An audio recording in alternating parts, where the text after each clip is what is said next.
Welcome to the May 31st, 2022 Zoning Board of Appeals meeting of the town of Raymond. The Zoning Board of Appeals will come to order. The board does have a quorum. I'm now going to do a roll call. I'll start with myself, David Murch. Greg Dean. Tom Hennessy. Fred Mella. This is a public proceeding. Unless the board specifically votes to go into executive session, you have the right to hear everything that is being said and to look at all of the exhibits that are presented. Please notify the chair if you are unable to see or to hear. The board, excuse me, works from a published agenda and will be considering tonight's items in the following order. Number one, call to order. Number two, approval of minutes of March 29, 2022 and April 26, 2022 meetings. Old business, administrative appeal, applicant Leah B. Ratchin for location 18 Fernwood Road. We have an administrative appeal. Again, applicant Leah B. Ratchin, this time on behalf of Q Team Inc., also for 18 Fernwood Road. Then we have administrative appeal, applicant Leah B. Ratchin on behalf of Management Controls, LLC, 28 Whitetail Lane. And we have administrative appeal, applicant Durant Excavating, location 18 Fernwood Road. Then we have administrative appeal, applicant Durant Excavating, location 28 Whitetail Lane. And we have a public hearing for Melissa Sargent's, location 811 Tarquin Hill Road. And for new business, administrative appeal, applicant Gregory P. Ron on behalf of Big Lake Marine LLC and Robert Durant, location 18 Fernwood Road. We have administrative appeal, applicant Gregory P. Ron on behalf of Big Lake Marine LLC and Robert Durant, 28 Whitetail Lane. We have public hearing, applicant Jeff and Tracy Foley Trust Family, Jeff Foley Trustee, location 15 Rusty Road. We have a public hearing, applicant Eric Coleman Furnish, location 90 Tenny Hill Road. And we have public hearing, applicant Deborah Haas Wilson et al., location 184 Deep Code Road. Then code enforcement officer communications, and then finally adjournment. In each instance, the burden of proof is upon the applicant to demonstrate compliance with the provisions of the applicable ordinances or state law. After the board votes on the merits of each application, it will prepare a written notice of decision. Because the notice of decision may substantially affect any appeals rights, and also as a matter of courtesy, the board asks that those attending the meeting with regards to a specific application not leave until the board has completed its discussion. Generally speaking, appeals from adverse decisions must be filed with Superior Court as otherwise provided by law within 45 days of this board's decision. Also, to be certain that you preserve your individual rights to file any such appeal, you must be certain that the board's record evidences your appearance this evening in opposition and the basis for your opposition. All persons speaking, including representatives of the applicant and members of the public, are asked to state their name, address, and affiliation with the application, that being either for, opposed, or neutral. All persons shall address all remarks or questions to the chair. This meeting is not over until the board has formally adjourned.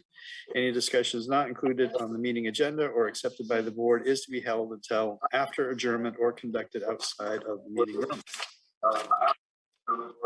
So, with that said, let's move on to our next item in the agenda, approval of the minutes for March 29, 2022 and April 26, 2022. Do I have a motion to approve those minutes? So moved. Do I have a second? Second. Okay, is there any discussion on these? Okay, because we're doing a roll call, excuse me, because we're doing this via Zoom, we need to do a roll call vote on this. So I will start all those in favor of approval. David Murch, yes. Greg Dean, yes. Tom Hennessy, yes. Fred Mella, yes. Okay, so that is passed. And I will say, so I'm getting a little bit of feedback here as I talk. I'm hearing myself and other members, so I'm not sure where that was coming from, but I just want to mention that. So we have a number of old businesses coming up for 18 Fernwood Road as well as 28 Whitetail Lane. I did receive an email today, which was forwarded, comes from Leah B. Rotchen, with a carbon copy to Gregory Braun, Eric Wyckoff, Stephen Wagner, and Jeffrey Piano. I think I probably butchered that. It's dated May 27th, subject upcoming ZBA meeting, May 31st. States Mills Fredericks and Chairman Murch. It is my understanding that counsel for the parties has separately communicated with Ms. Fredericks in this regard, but this will serve us as confirmation that Attorney Wyckoff, Attorney Braun, and I are all in agreement that the appeals currently scheduled for the hearing on May 31st should be tabled until the board's next meeting in order to allow for parties to continue settlement negotiations. I thank you for your attention to this matter and wish you a wonderful long weekend. Best, Leah. So given that information that all parties involved with regards to these old business items, administrative appeals specific to 18 Fernwood Road, as well as 28 Whitetail Lane, was like these to be continued to be tabled. Do I have a motion to keep these items tabled? So moved. Second.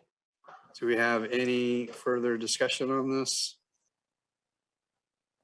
So go ahead and we will do a roll call vote. All those in favor of keeping these items tabled, David Murch, yes. Greg Dean, yes. Tom Hennessy, yes. Fred Miller, yes. Okay, so that passes unanimously. Next item on our list for old business is a public hearing, continuation actually of a public hearing for applicant Melissa Sargent, location 11 Tarkland Hill Road, map lot 011/032. Zone is residential. Application is for a setback reduction. This item was tabled in favor of getting an updated survey from the applicant, which we did receive. Do I have a motion to take this item off of the table? So moved. Do I have a second? Second. Any further discussion about this? So all those in favor of taking this item off of the table, David Murch in favor, yes. I have a question. Greg Dean, yes. Tom Hennessy, yes. Miller, yes. Okay, so this unanimously passes and taking it off the table. Melissa, I will get to you shortly, okay? I'll make sure to hear. So again, we're looking, this was a tabled application for a setback reduction. We had in our last meeting, we had a survey which needed to have some modifications. Melissa has provided to us an updated survey.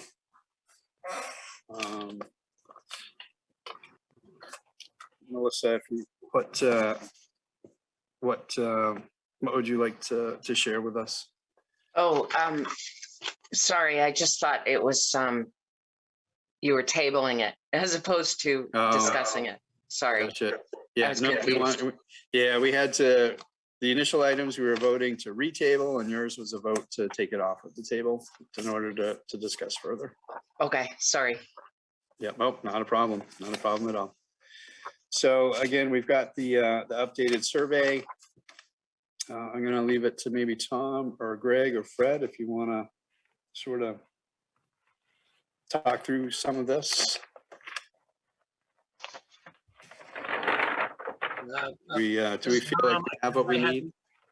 This is Tom. I had probably the most questions the last time around. So the survey's been updated.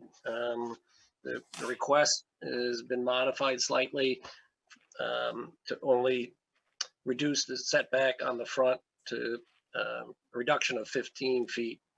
And then the side remains at 20 feet. So that's my brief takeaway from the update from 2 months ago.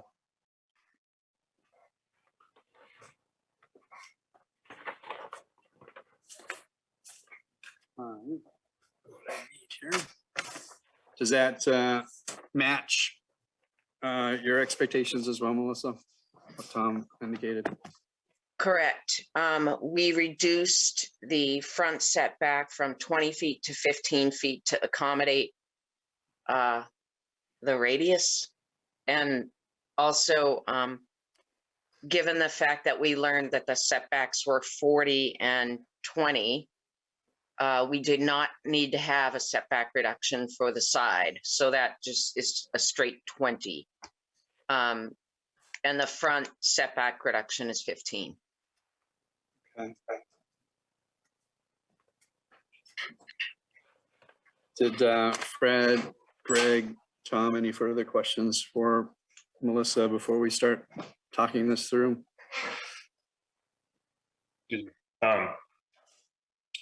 Just to clarify, the front is the Tarquin Hill Road side of the property. Okay. Correct. Yeah, and we gotten confirmation from Alex that that was correct as well. Yep. Okay, so we are in the rural zone, which is part of our land use ordinances. Under our land use ordinances, we have had it, and I've lost it. Bear with me here. We have Article 6, Board of Appeals, Section D, reductions from minimum setbacks. So we will take the time to go through these requirements. As we go through each one, we will take a sort of a show of hands as to whether or not we believe this appeal matches these individual requirements. And then we will do a final show of hands to indicate whether or not we believe the overall appeal has been met. So under Section D, reductions from minimum setbacks, it indicates the Board of Appeals may grant reductions from the minimum setback requirements set forth in Article 4 of this ordinance, according to all of the following criteria. These are the ones that we will start going through now. Number one, setback reduction appeals are only available to reduce the minimum requirements for setbacks of structures from boundary lines. Setback reduction appeals shall not be used and are not available from bodies of water as provided in this ordinance. From my reading of this, I believe from what we see here that this item has been met.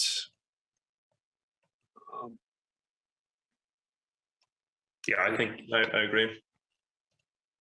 I agree also. Okay. So I'll take a sort of an informal as to whether or not this has passed. So those in agreement that this item has been met. All those in favor, David Murch says yes, this item has been met. Greg Dean, yes. Tom Hennessy, yes. Fred Miller, yes. Okay. Number two, setback reduction appeals may only be granted and are only available for lots with a residential dwelling as the principal structure. Doing the site walk, I observed only at the residential dwelling as well. Based on the site walk and information provided, I believe that this item also has been met. Greg, Fred, or Tom, any further conversation with regards to this one? Nope, agree. Okay, so all those in favor that this item has been met, item number 2 has been met, David Murch says yes. Greg Dean, yes. Tom Hennessy, yes. Fred Miller, yes. Okay.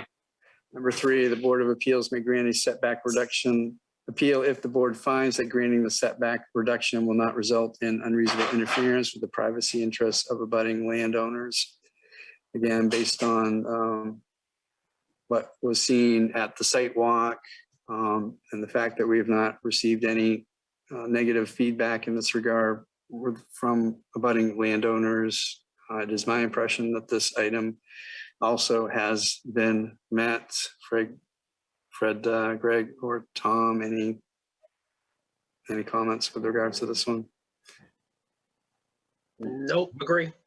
We held a public discussion did we help for last meeting? Did we actually ask for the public? Or did, You know, that's a really good question. I believe, yeah, our comments indicated, excuse me, our meeting minutes indicated we did. So. okay, that's what I thought. So all those in favor that this particular item number 4, item number 3 has been met. David Murch is in favor, yes. Greg Dean, yes. Tom Hennessy, yes. Fred Miller, yes. Okay. Number 4, in granting a setback reduction, the Board of Appeals may attach reasonable conditions which it may deem necessary to serve the purposes of this ordinance. As we go through these final items, if that becomes necessary to attach some conditions, we will do that. Item number 5, a setback reduction appeal shall not be granted to enable construction or renovation that will create additional dwelling units. Again, during the site walk and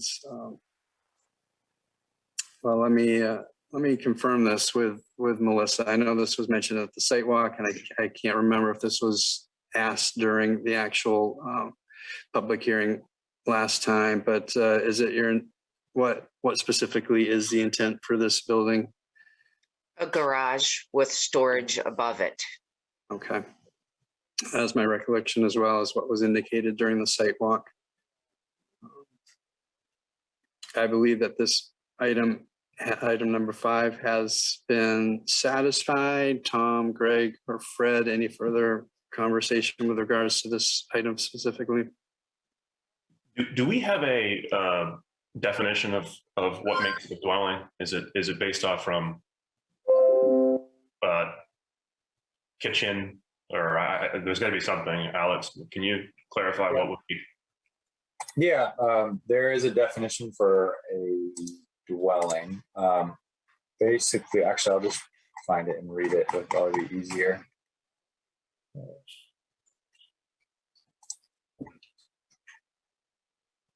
So a dwelling is a building or part thereof used for living quarters for one or more families. And then a dwelling unit is one or more habitable rooms designed, intended, or used for living quarters by one or more persons living together as a family with living, sleeping, sanitary, and cooking facilities, including within the meaning of cooking facilities, a stove, hot plate, microwave oven, or other device for heating or cooking food. And then it goes on to expand a little bit more. But so the way I usually explain it to people is bedroom, bathroom, kitchen. Sounds like storage is not is fairly clearly not part of that. So yeah, but thanks for just refreshing me. Yep. So I'm given the information we've received. I believe that item number 5 has been satisfied. All those in favor of this being satisfied, David Murch, yes. Greg Dean, yes. Tom Hennessy, yes. Fred Miller, yes. Okay. Number 6, a setback reduction appeal shall not be granted to enable construction or renovation that will result in more than one garage on the lot that is subject to the appeal. Again, during the site walk, I did not evidence a garage. There's nothing that I've seen on the survey which indicates a garage as well. I'm not kind of the impression that this item as well, number 6, has been satisfied. Tom, Gregor, Fred, any comments with regards to this one? I have no question. Well, I think one garage, that's it. Okay, so again, all those in favor of item number 6 having been satisfied, David Murch, yes. Greg Dean, yes. Tom Hennessy, yes. Fred Miller, yes. Okay, no setback reduction appeal, number 7, no setback reduction appeal may be granted that will result in impervious surface lot coverage of greater than 15%. Having again been to the site walk, looking at the survey, at least it seems clear to me that we will not have impervious surface lot coverage of greater than 15%. Anyone have any additional thoughts with regards to this one? I don't. No. Okay, so all those in favor of item number 7 having been satisfied, David Murch, yes. Greg Dean, yes. Tom Hennessy, yes. Fred Miller, yes. Okay. And then finally, number 8, setback reduction appeals may only be granted to the minimum extent necessary to accomplish the purpose of the appeal. Setbacks may not be reduced by setback reduction appeals to less than the following absolute minimums. And for the rural zone front yard, the minimum setback will be 20 feet. Based on the updated survey, I'm seeing a minimum setback of 15. So I believe that this item has now been met with the updated survey. Open this up for any comments or feedback from Tom or Greg or Fred. No. None from me. Nope, no comment. Okay, so again, number 8, I believe all those in favor of number 8 having been satisfied, David March, yes. Greg Dean, yes. Tom Hennessy, yes. Fred Miller, yes. Given that we've gone through Article 6, Section D, reductions of minimum setbacks, we've gone through items 1 through 8 in regards to number 4. I don't believe there are any reasonable conditions that need to be attached. Given all that. Hey, David, this is Tom. Yes, At Tom. the last meeting, we discussed just the condition that there's no living space developed in the garage. Thanks. So I will welcome a motion to approve this with any conditions. Do I have a motion to that effect?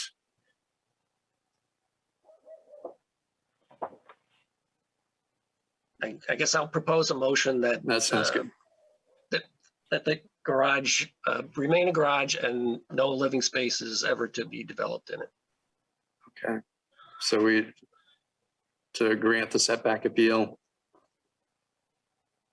with the condition that no living space be created above the unit. So do I have a second on that?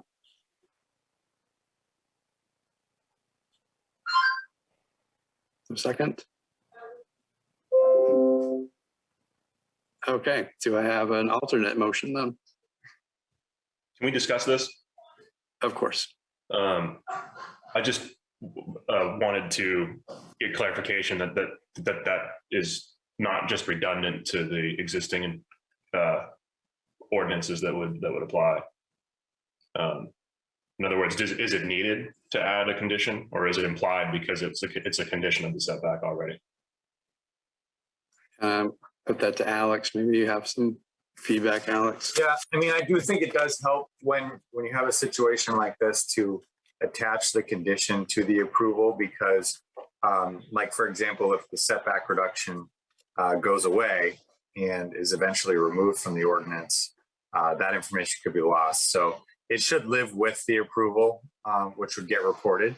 So I think that is a good idea. I do think that you probably want to maybe expand upon it a little and maybe take directly from that actual standard. I think it says a setback reduction can't be approved that would create an additional dwelling unit or something like that. So maybe have it be, instead of living space, be specifically, the garage can't be used as an additional dwelling unit or something like that. That's just my thoughts. Can I ask a question too, Dave? Of course. If my memory serves me right, did we talk about a bathroom possibly being able to put into there last time, and that was okay? Is that right? I don't recall that, Melissa. Can you? We discussed the potential of having a bathroom, and we discussed that with code enforcement when they came here multiple times. And they said that was okay as long as we couldn't cook we can't cook in the dwelling. Do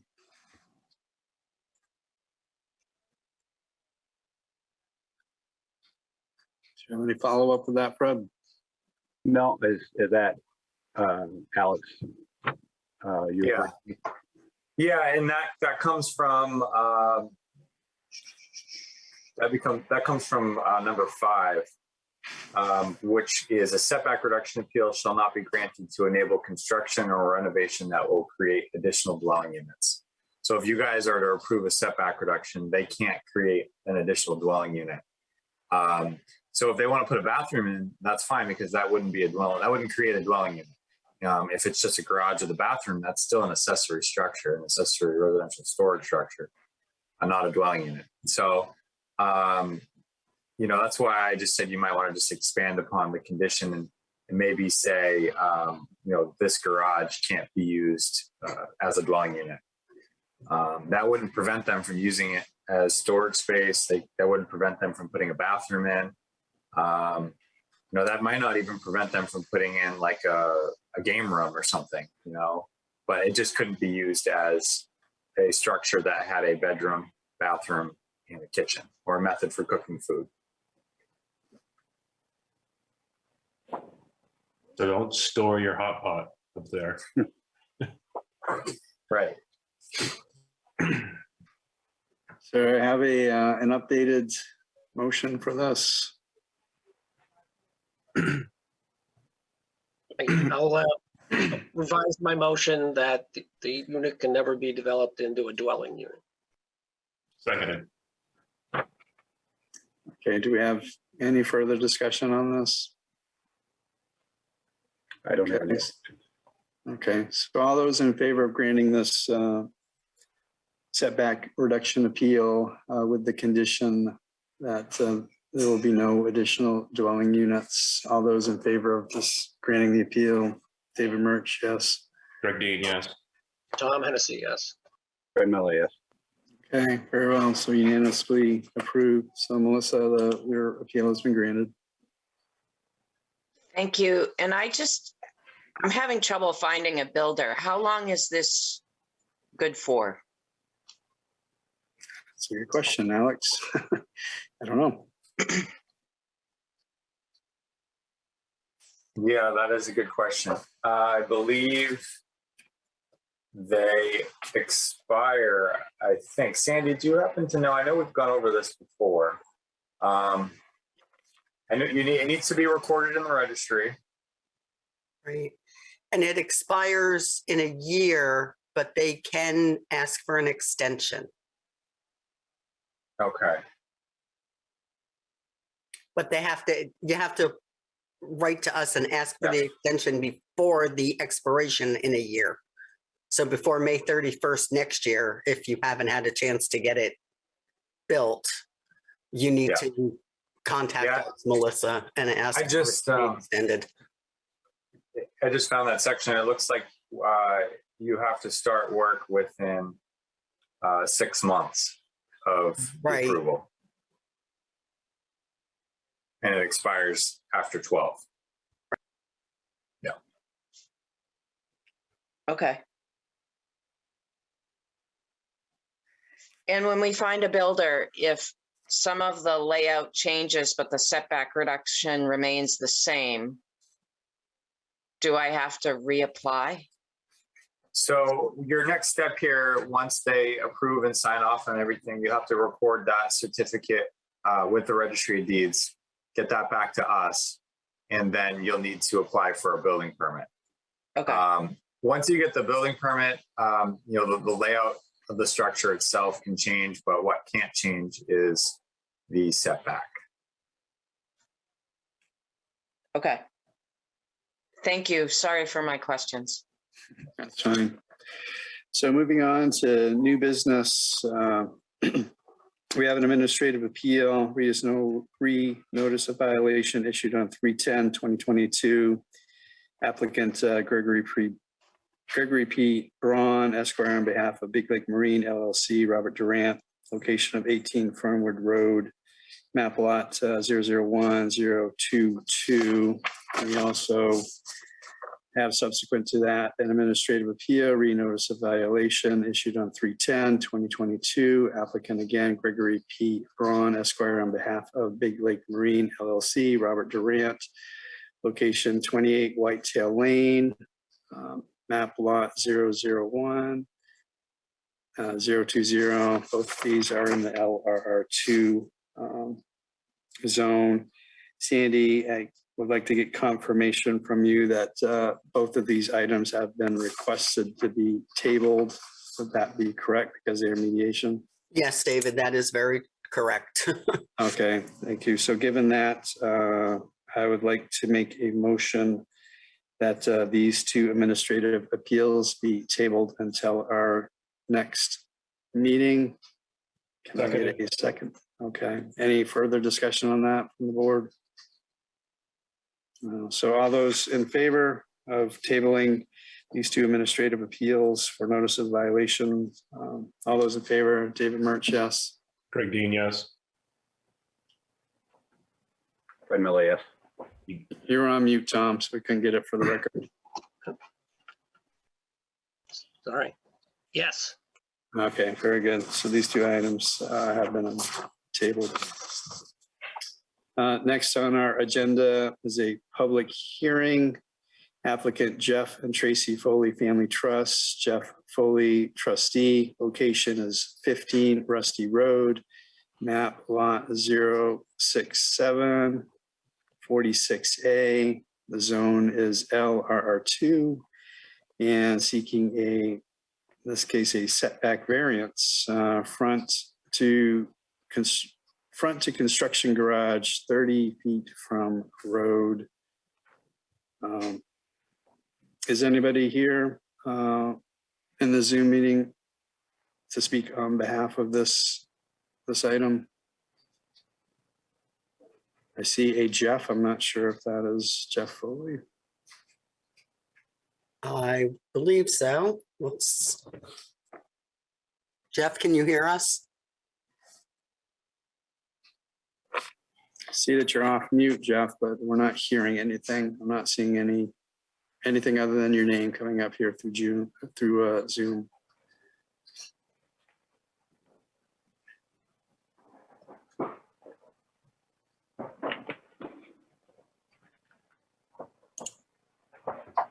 Okay. I see a hand raised by Jeff. Do we know how to? See your hand raised, Jeff. I'm hoping somebody either through Raymond Town office or Sandy is able to accommodate this. I can't see anything on this side at all, just the name Jeff. Yeah, I see a hand raised, which means he's trying to communicate. I'm just not sure if anybody's able to communicate with him.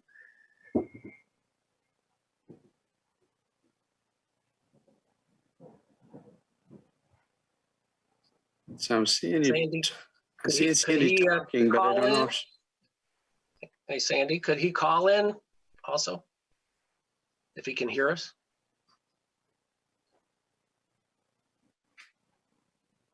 Sandy, you're on mute.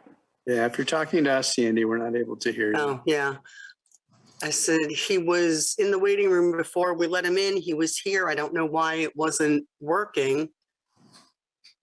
And I don't know, Alex, do you know how to do that with the hand raise? No, I mean, he's unmuted already, so it's Right. almost like he's not connected to audio, or his audio settings aren't correct. He's Yeah. trying, he just went to mute, off mute. Yeah, it says that he's off mute. Jeff, I'm not on, if you're able to hear us, I'm assuming that you might be able to based on some mutes going on and off. I guess my only suggestion at this point would be to drop out of the Zoom call and attempt to reconnect. I would then say, in the interest of time, let's go ahead and move to our next agenda item. And then if Jeff is able to reconnect and we can successfully hear him, we will come back to his application. Right. And he needs to check his audio. Do we need to table it, David? You do. Well, I have, it says that it's the sole right and discretion for the appeals boards to take agenda items out of order. So I'm going to choose to take it out of order and Right. move on to the next one. And then we will come back to Jeff if he's able to connect. So moving on, our next item on our agenda is a public hearing. Applicant Eric Coleman Furnish, location 90 Tenny Hill Road, map lot 018-015, and then zone rural. Request for a setback reduction. Is there anyone here tonight to speak on behalf of this application? Yes, my name's Danelle Maloney. Eric's traveling. Wasn't sure about if he'd be able to connect. So I am speaking on behalf of Eric tonight. Okay, thank you. And we did receive information from Eric that you would be able to speak on his behalf as well. So this, again, this is for a setback reduction. There was a site walk that which was conducted on this property on Saturday, May 21st, 2022 at 9 a.m. All board members were present, as well as the appellant, Eric Coleman Furnish. Again, this is for a setback reduction on his property. Danelle, can you provide the board with some additional information with regards to this request? Yes, this request is based off of storage. There are a number of large pine trees that damage various articles or property throughout the lot, particularly in that front area. So we're requesting so he has two temporary structures. They're the metal poles with the tarps over them, and he's trying to figure out what to do with the property long term. He has those there to store his kids' bikes, and some equipment and ATV. So we're requesting the variance, or I'm sorry, not the variance. We're requesting the reduction for those two storage units. The first would be essentially 25 feet as opposed to the 40 from the front, and 10 to 11 feet from the side of the property line. And then the second unit is again 25 feet from the front of Tenny Hill line, and then an additional 60 feet or so from the property, the other abutting property. So can I get confirmation? I do see this in the application as storage unit number 1, then we have storage unit number 2. Can I get confirmation of the specific setback reduction which is being requested? So storage unit number 1, instead of 40 feet from the front, would be a reduction to 25 feet. And then instead of 20 feet from the side, it would be a reduction of, I believe it was 11 feet that he measured. So we're seeking an 11-foot reduction from the side. Is that correct? It would be up to 11 feet from the side, not 11 feet off the 20-foot. So we don't have an exact setback reduction request for that? It would, based on my math, I think it's a 9-foot request, a 9-foot request from the reduction, or from the original line, up to 11 feet from the side of the property. And then for storage unit number 2, I can see 25 foot. So if you would agree, then that would be a reduction down to 25 feet. Correct.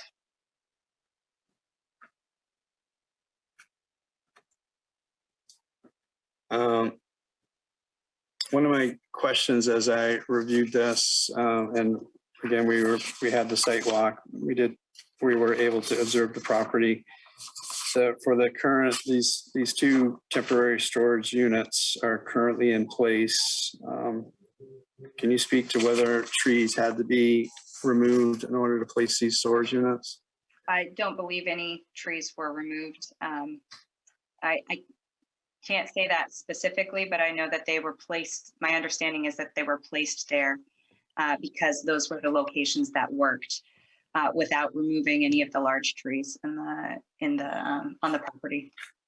Okay. Tom, Greg, or Fred, do you have any questions? This is Tom Hennessy, I guess. Go ahead, Fred, you go first.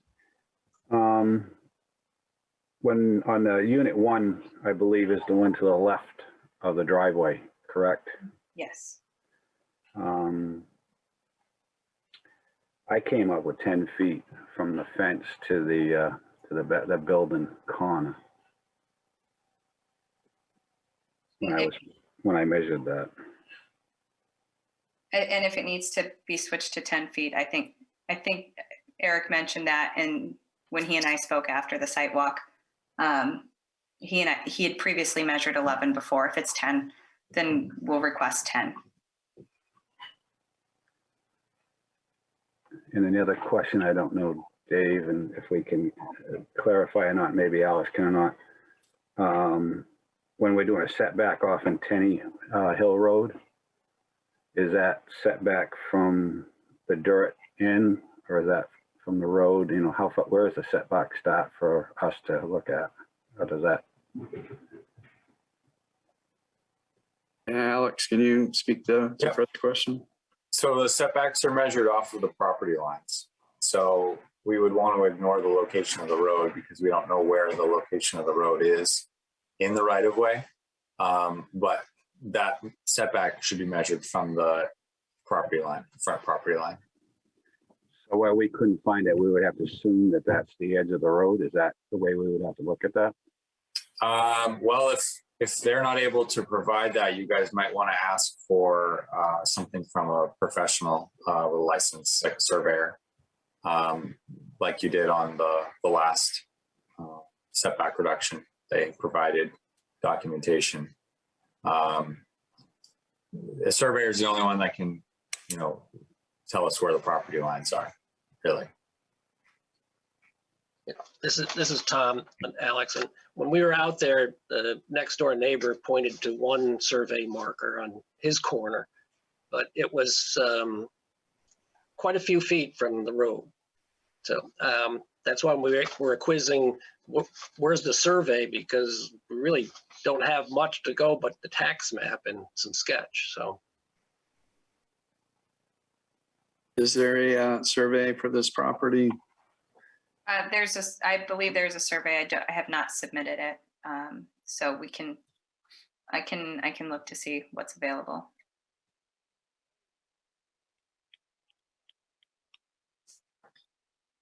I'm just seeking some feedback here from the board members. Do we want to go much further with this? How would you like to move forward? I'm not sure if the correct thing is to open this up to public hearing and try and get some feedback, or do we sort of kind of postpone public hearing at this point in favor of getting a survey to get clarification? If anybody would like to provide some feedback on regards to that, that would be greatly appreciated. this is Tom. I guess I have a couple of questions, maybe between Danielle and Alex. Is there a limit on how many sheds or temporary carports or whatever on a piece of property? I haven't found any in my research, but I will defer to Alex because he is the expert on this. So, townwide, there isn't really anything in the ordinance that's going to say, there's a maximum number of accessory structures that you could do on a lot. But under the setback reduction section that you guys are reviewing this under, and actually, this is setback reduction, right? Correct. Not variance. Yeah. So there is a standard under that. I believe it's number 6, the setback reduction appeal shall not be granted to enable construction or renovation that will result in more than one garage on the lot that is the subject of the appeal. So, it doesn't specifically list it as a accessory storage structure. It says garage. So I guess you can interpret that how you want, but that would be the only limitation that I'm aware of. I know we had a case back a while ago and someone wanted to put a shed and we put conditions on what could not go in the shed, like licensed vehicles. I don't remember the exact wording or whatever, but Right. Yeah. That was because of number 6. Exactly. right. And because these are currently located right at the driveway, you could park virtually anything you wanted in there. So I just wondered because, somewhere I don't know, I picked up, there's multiple sheds already existing in the backyard. So that's why I asked if there's a limit. So yes and no, I guess. if that's, the only answer I can give, that would be it. It might also, Tom, just to add to that, just from the application, they're called carports. I guess that's what they're actually self-admittedly, the design of the structure that's being used is a carport. So something that. I'll just go in there. The description was used because that's the technical name for it, not for any other reason.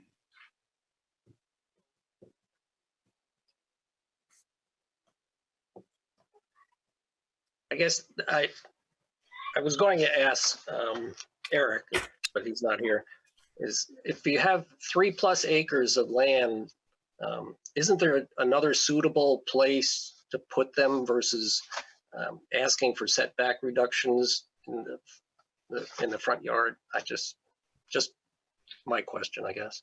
Well, I think that's part of what he's trying to figure out long term, which is why he's put up the temporary structures. For my positions specifically, I don't think that this constitutes or rises to the definition of a garage, but I understand what the requirements are, and I think at this point he's simply trying to make do with what he's got rather than coming in and submitting applications for something different at this point. Do we have a definition of a garage that can clarify that for us? Because I think that would be helpful. I know Eric mentioned several times that they're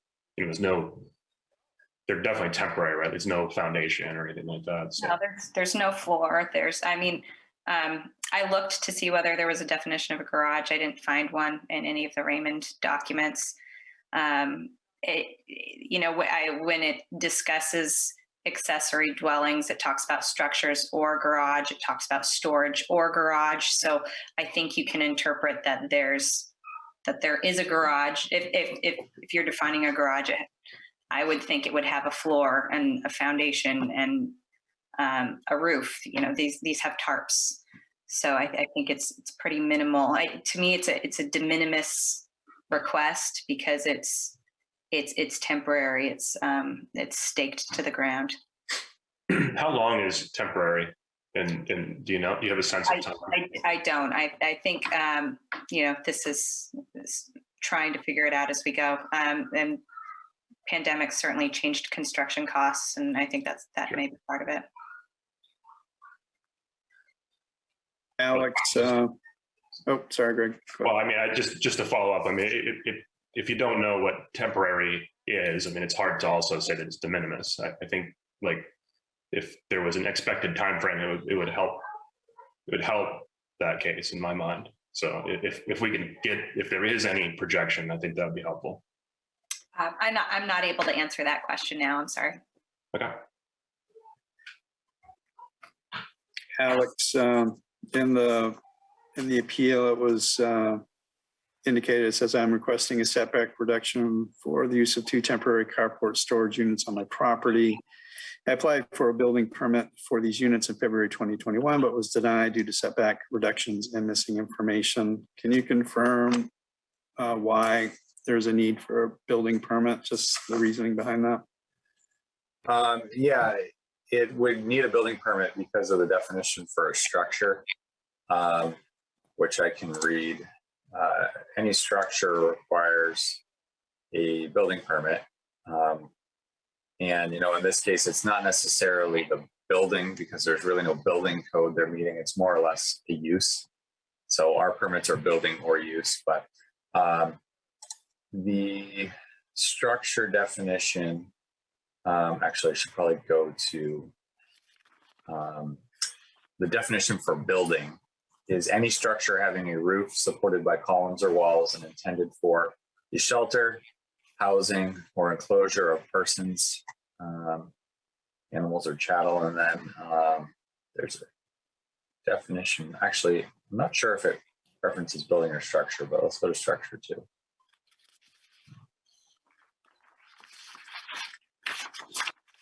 So structure is anything built for the support, shelter, or enclosure of persons, animals, goods, or property of any kind. It goes on to have quite a few things below it. If you have the land use ordinance out, it would be page 121 if you wanted to look for yourself. But just on that first sentence alone, anything built for the support, shelter, or enclosure of persons, animals, or goods, or property of any kind, the town's attorney felt as though a carport still met the definition of a structure or building. So therefore would require a building permit. And the building permit was denied because he was not able to meet the setbacks. Dave, can I ask a question? Of course.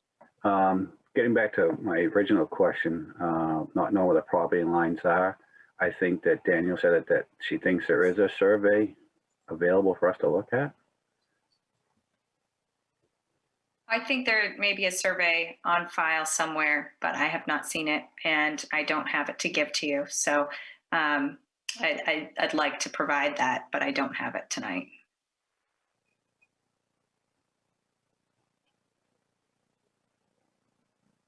Because, I mean, even looking at the side for the 10-foot, I mean, we're only assuming that that fence that's there is the actual line, correct?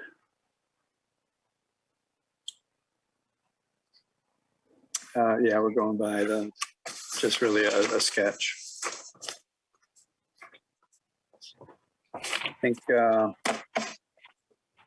there's enough items here that we should open. Personally, I'm going to move forward with opening this up to some public comment, and I think it appropriate to go through the individual items, and then we can see where it goes from there.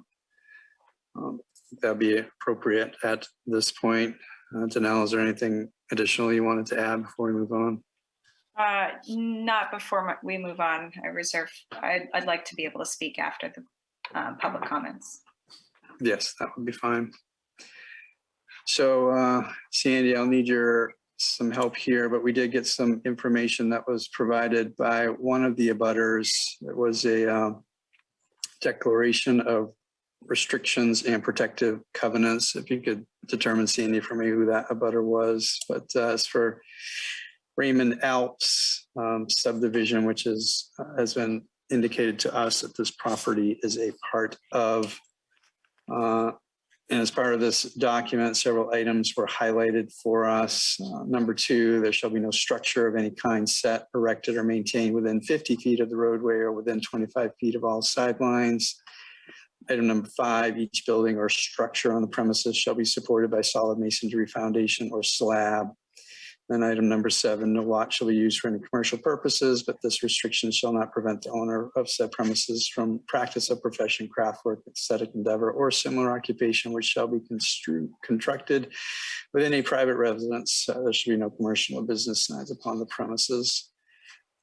We did seek some clarification from town attorneys as to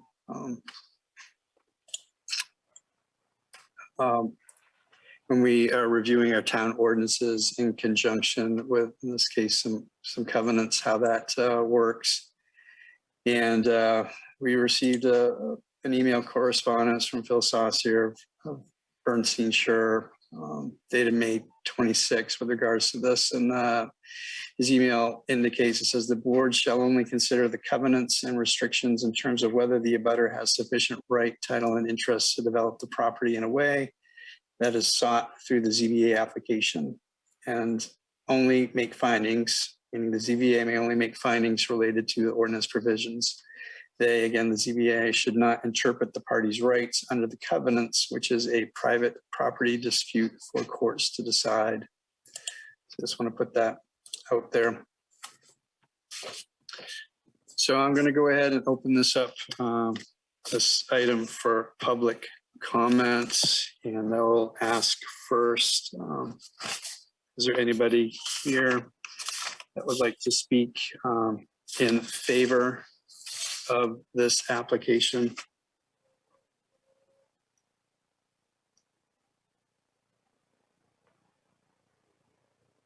So seeing and hearing none, I'll go ahead and see, is there anyone here tonight that would like to speak in opposition of this appeal?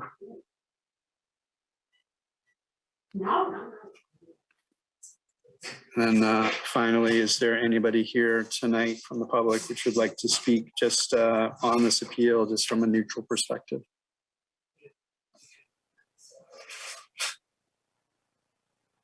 Okay, seeing and hearing none, I will go ahead and close out public comment with regards to this appeal.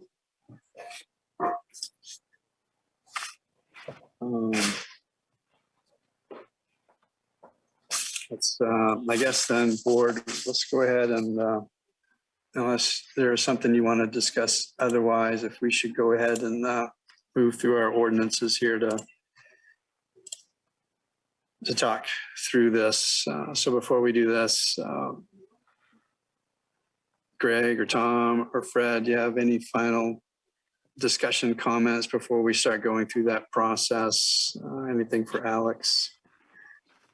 Again, before we start going through these requirements. Well said.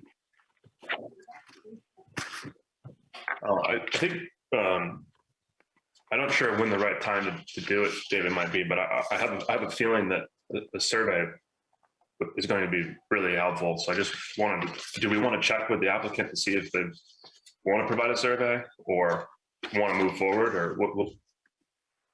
Yeah, I have a feeling along the same lines as you, Greg, and I think there's also potential for some of these other items to also come into play. So I kind of like to, yeah, I don't disagree with you at all. Okay.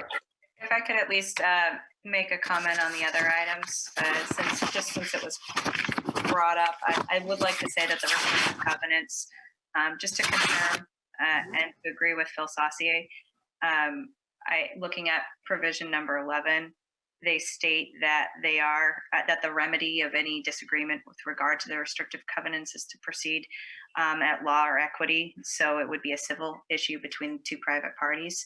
And so just with review, I don't think that there's an issue with these restrictive covenants, but if there was, I think it would be a matter between the two parties. Yeah, that's a good point to know. I actually will bring that to the board. I kind of jumped over that, but I would be in agreement as well with the town attorney, Phil, that the covenants are a private matter. Kind of put that out there if somebody would disagree with regards to that, Tom or Fred or Greg, but I'm in line with what the town attorney is stating with regards to that, and we'll leave that as a private matter. I agree with that, it's a private matter. Yep, agree. Same. Okay. Yep. Thank you, Janelle, for bringing that up. Thank you. So again, we're going to be going through our land use ordinance. This property is in the rural zone. We will be looking at section D of that, reductions from minimum setbacks. The Board of Appeals may grant reductions from minimum setback requirements set forth in Article 4 of this ordinance according to all of the following criteria. So again, we will go through each of these criteria take a vote as to whether or not the individual criteria we feel has been met, and then take a vote overall as to whether or not the appeal can be granted.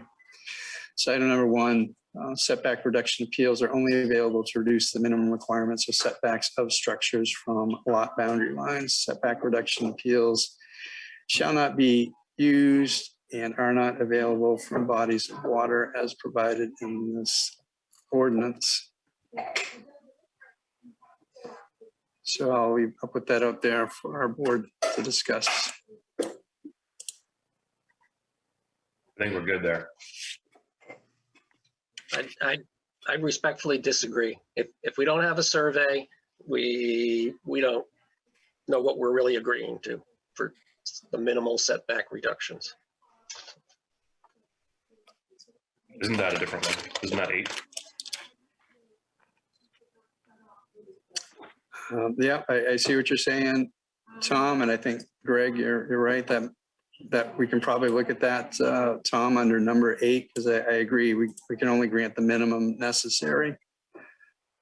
And in this one, we're looking just for simply, are we only available to reduce the minimum requirements for setbacks or structures from lot boundary lines? So we're just simply looking to confirm that we can provide for a setback reduction in this case. At least that's my interpretation, but I put that out there for more discussion. And I think I agree with Greg that that doesn't fall. It falls into, like I said, I think it was number 8, right? That what Tom was talking about. Yeah. Tom, how are you feeling about that? So we can talk about this more. Yeah, no, we'll pick it up at 8. Sounds good. So I'm going to say at this point, this particular item has been satisfied. All those in favor, David Murch, yes. Greg Dean, yes. Fred Miller, yes. Hennessy, Okay, I'll approve. Number 2, setback reduction appeals may only be granted and are only available for lots with a residential dwelling as the principal structure. Based on the site walk, I would agree that this property meets that requirement. Any discussion by our board to otherwise? I'm okay with it. okay. Good to me. So we have item number 2, that all those in favor that this item has been met. David Merchant, favor, yes. Greg Dean, yes. Tom Hennessy, yes. Fred Miller, yes. I'm going to pause just for a minute. Sandy, I think Raymond Town Office posted something in regards that somebody tried to speak during public comment and was unable to due to technical issues. And if you're talking, you're on mute. Yeah, I sent that to you, but he hasn't popped back in yet either. That was the gentleman that sent the information about the declarations. Very good. If he is able to call back in and we have time, given that there were technical difficulties for him to be able to talk, I will reopen public comment. Yeah, he was in here and I don't know what he was doing trying to get in, but Okay. he hasn't come back in yet. Okay. If he does, Sandy, feel free to interrupt me at any point. Okay. Absolutely. Thank you. Item number 3, the Board of Appeals may grant a setback reduction appeal if the board finds that the granting of the setback reduction will not result in unreasonable interference with the privacy interests of the abutting landowners. During the site walk, I was, the 2 carports, temporary carports were viewed. I did notice that when facing the property from the road on the left side, there was a fence. Walked over to the left and observed the property from the abutting landowner's side. And, the carport was slightly above the fencing, but I didn't. I know the abutting landowner who had attempted to call in did have some concerns about interference. Greg or Tom or Fred, any comments towards that one?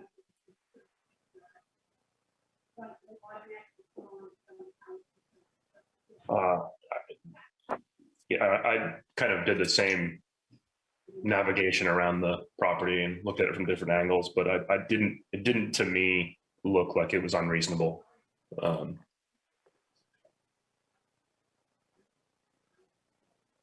mean, I think I can agree with the same thing, but I don't know what the person next to him, what their concerns are. But, from, like you said, the fence pretty much hid most of it, and the fence goes around like an L. So, I mean, it covers, two sides of the structure.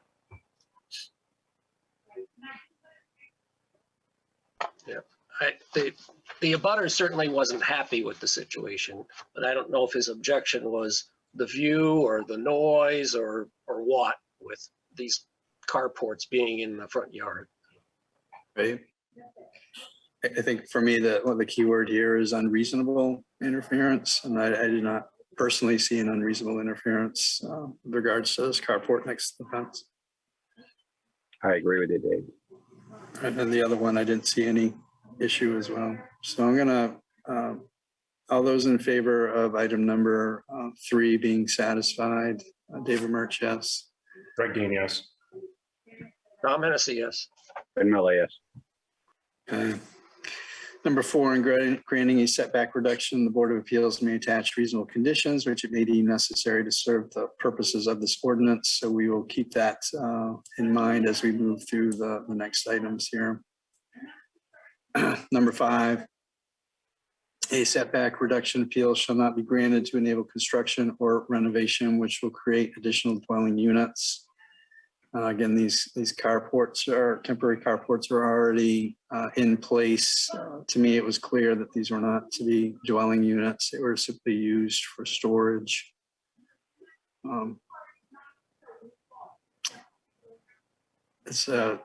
Fellow board members, do you have any further comment with regards to that one? They're not dwelling units. Yeah, they're not dwelling units. Yeah, so all those in favor of item number 5 having been met, David Murch, yes. Greg Dean, yes. Tom Hennessy, yes. Ben Miller, yes. Okay, number 6, a setback reduction appeal should not be granted to enable construction or renovation which will result in more than one garage on the lot that is subject to the appeal. So it's clearly in the description in the appeal, these structures are noted as temporary carports. During the site walk and during tonight's conversation, it was indicated that ATVs will be stored in those facilities, those 2 carports. So I'm gonna kind of open this up as to, do we view these as additional garages? How are we looking at these accessory structures or additional garages? Because there is already a garage on the property. Before getting into that, I think our position stands that it's not an additional garage. It doesn't have a floor. It doesn't, it can store anything. It's not it doesn't have a foundation. It can't really meet the definition of a garage. Yeah, thank you, Danelle. We did get that information during your time. So if we need to refer back to you with that, we will. Thank you. Thank you. Yeah. So Greg or Tom or Fred, what thoughts are going on with you guys for this one? I feel like this reminds me of like what's a beach and what's not a beach. It's just not defined well. At least we had, from Alex's perspective, there's not a like statutory definition of requiring a foundation or not requiring a foundation. And then I think about that. And then I'm also kind of thinking about, I think Tom mentioned historically or previously, we'd talked about restrictions to kind of help make sure that things that aren't a garage remain not garages. So maybe that's something we could consider. But I don't really have a great sense of if it's a garage or not. I know one of our previous appeals, which we approved, we did put a restriction on that. And as Tom indicated, it a restriction on items that would have to be a registered item for the road. But as we've learned through our attorney workshops, we don't have to, each appeal is considered on its own. So this appeal is specific to itself, and so we have to look to what we consider right now as a garage. This is Tom, David. I just feel that being next to a driveway, which was not the condition in the previous shed discussion, if it's right there by the driveway, anything's going to find its way in there. And that if they're big enough to fit a car is going in.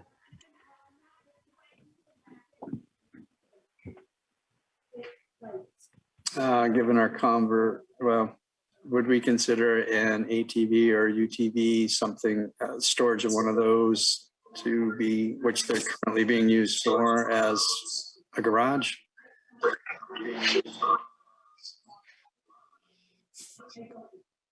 I'm going to say Raymond Richardson, we're getting some feedback from you. Are you able to mute? Yeah, that's who wanted to speak, David. Okay. Raymond, we're discussing an item currently. When we finish discussing this item, if you're available to speak, I will reopen public comment so that you'll have opportunity to speak, since there was technical difficulties prior. When that time comes, I will let you know, okay?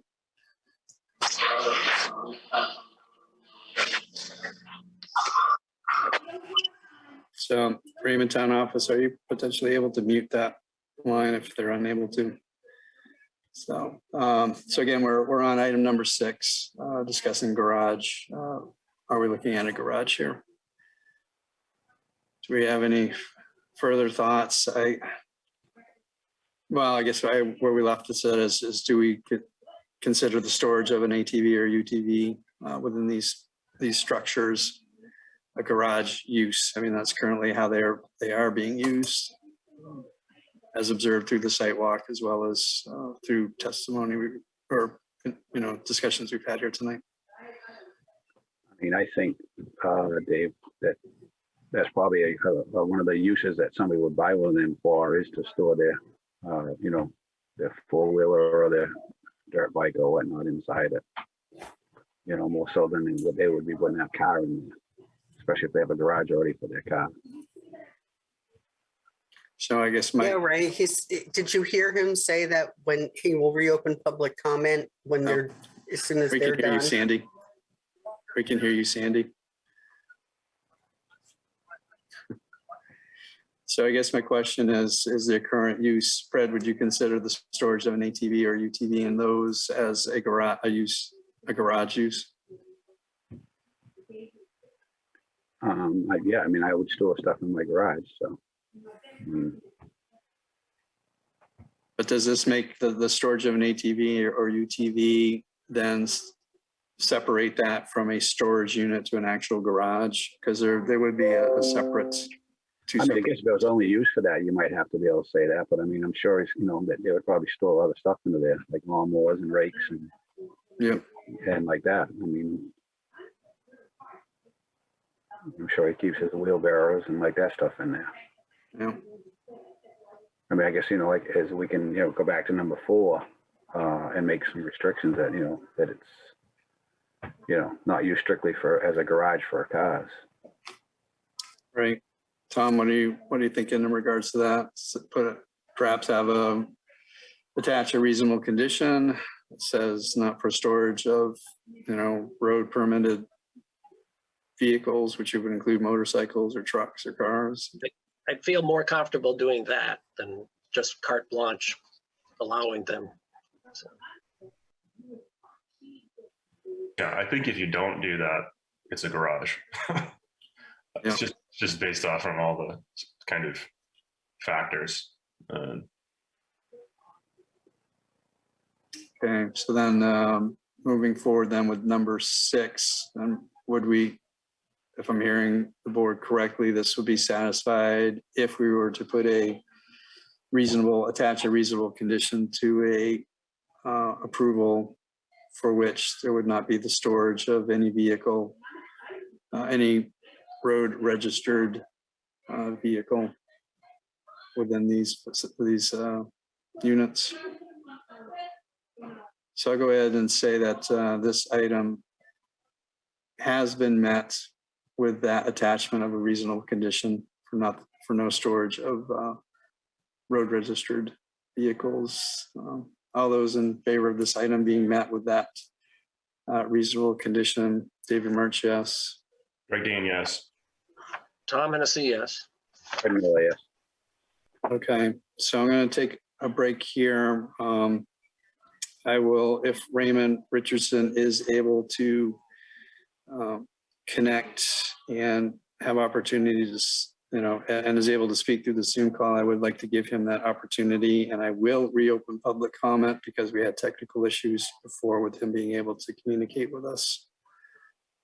Do we have confirmation that Raymond Richardson can communicate with us through the Zoom? Raymond, are you there? He's muted. Yeah, he's muted and it won't let me unmute him. Raymond, we're seeing that you are muted on our end. Okay, I saw an unmute, then I saw a mute. There we go. I'm seeing unmuted. Are you able to communicate? I see the mute and unmute kind of flicking back and forth. I see you currently unmuted.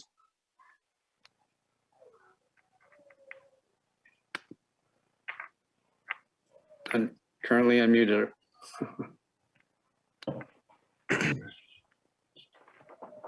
I can afford you about 30 seconds, Raymond, to get this worked through. Are you able to communicate? I'm seeing you currently unmuted.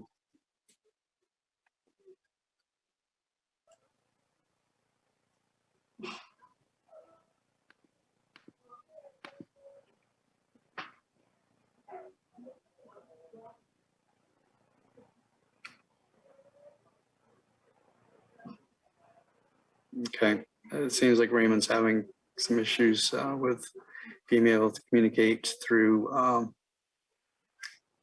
this. Raymond, I'll give you one additional opportunity. Perhaps you can use the call-in line, and then we can allow you to communicate that way. We have 2 additional items to consider. So if you're able to reconnect and communicate perhaps through a phone call, I will again offer the opportunity for public comment for you. So we'll go ahead and move on to number 7. No setback reduction appeal may be granted that will result in impervious surface lot coverage of greater than 15%. Based on what I saw with regards to the site walk, and in addition to the information that was, at least the sketch that was provided, I don't believe that greater than 15% would be impervious surface. Fellow board members, any further comment? It doesn't seem like an issue. No. Okay, so all those in favor that number 7 has been met, David Murch, yes. Greg Dean, yes. Tom Hennessy, yes. Miller, yes. Okay. And our final item is number 8, setback reduction appeals may only be granted to the minimum extent necessary to accomplish the purpose of the appeal. Setbacks may not be reduced by setback reduction appeal to less than the following absolute minimum setbacks for the rural zone. Minimum setback is 20 feet and the side is 10. I have significant concerns with this one because it's all we have been provided is a sketch. These items were placed close both to the road as well as to the side. So storage unit or the unit number 1 was quite close to property, both, and number 2 again are both quite close to the road, and it's we have no confirmation that the requested setbacks actually are the minimum extent necessary to accomplish the purpose. When I hear up to 11 feet, that is not an absolute minimum extent. So personally, I have a hard time moving forward with this particular one without a survey. But I'll open this up to the board. I agree with you, Dave. I think we need a survey to be able to really tell where the setbacks are.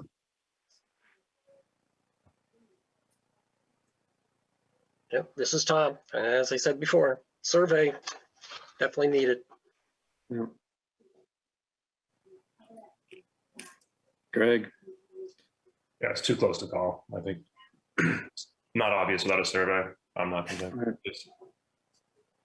great. So with item number 8, can't really move forward with this one until the property owner is able to provide a setback. And I would also request that specifics be given with regards to the exact setback reduction being requested. So, May I make a request on that? Can we distinguish between unit 1 and unit 2?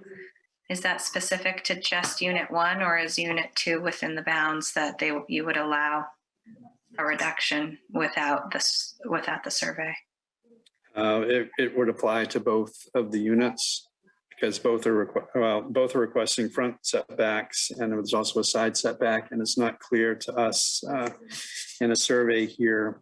All we were provided was a sketch with some approximations, and we're only allowed to grant the minimum extent necessary. So without a survey, we don't know if that 15 feet could actually be, a less of a setback reduction than is being requested.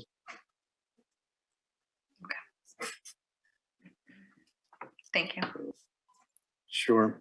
I see Raymond has connected before I end with number 8. I do want to give Raymond one last chance to talk. Raymond, are you able to speak at this point?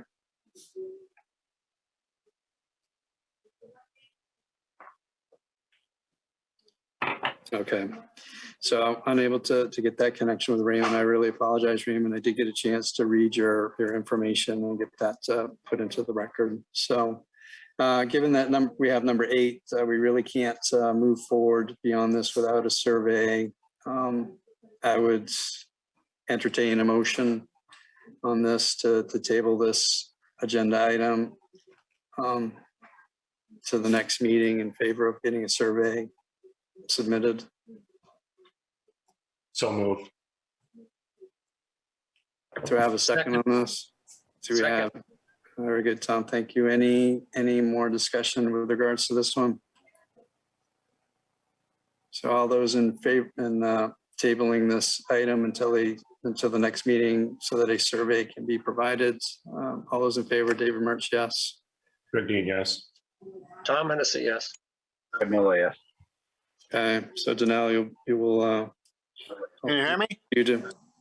Sorry, Raymond, I can, but unfortunately we've ended up tabling out this issue. Oh my God, I've been all this tonight trying to figure out how to use the system you guys set up, and I didn't get a chance to speak. Yeah, I'm really sorry, Raymond. We tried to give three. I know I did. I tried every time. I've been in this thing 5 or 6 times trying to connect to you guys. It's unfair. I'm sorry. It's very unfair. I'm sorry, Raymond. I did my best to get you through. No, you didn't do your best. You didn't do nothing. It's like rain on bucks. All right. Well, I appreciate your comments. So Danelle, please. I'm assuming you will get this information to the applicant and for the need for a survey, and this will have to be tabled until that time. Yes, I will. Thank you. All right. Thank you. So, coming back to our agenda, we had to switch. We had to skip Jeff and Tracy Foley family, that public hearing because of some connection issues. Jeff, are you here I see Jeff is listening and online, and I have been muted. Do we have some ability to unmute Jeff? I see Jeff talking. I see some difficulty here. Anybody able to assist Jeff here?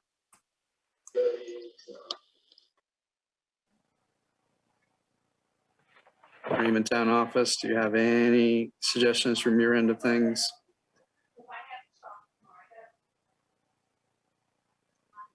Is there No, ability? because on here, if I look, it says I can mute him, but he's already muted, so it's got to be on his end. He's unmuted. He's not showing muted on my computer. That's what I'm saying, Fred. It's got to be something on his end. Is there an option? Is there an option for Jeff to be able to call in through telephone? Jeff, are you able to call in potentially through telephone? Okay, I'm seeing yes. Right. You just like you don't even want to hear my opinion. Is there somebody that can thank you for? Oh, it's just It looks not like- right. You guys just do that to me. Raymond Town Office, can we get? It looks like Jeff needs the number. He's just looking for the call. Oh, Sandy, thank you. Sorry, Jeff. It's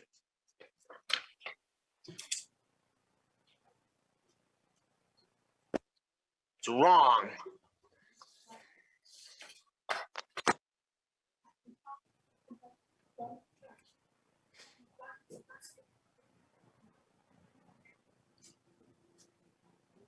Tom, when you did the call in, was it the New York number you used? I believe I used the New York one, yes. Yeah, that's what I thought. Okay. Jeff, that number is, oh boy, tons of numbers here.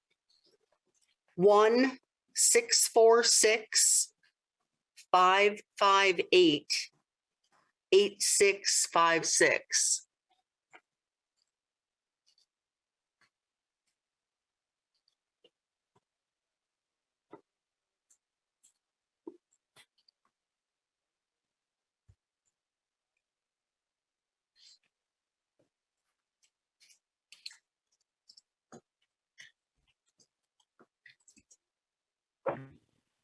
Okay, I'm not good at reading lips anymore.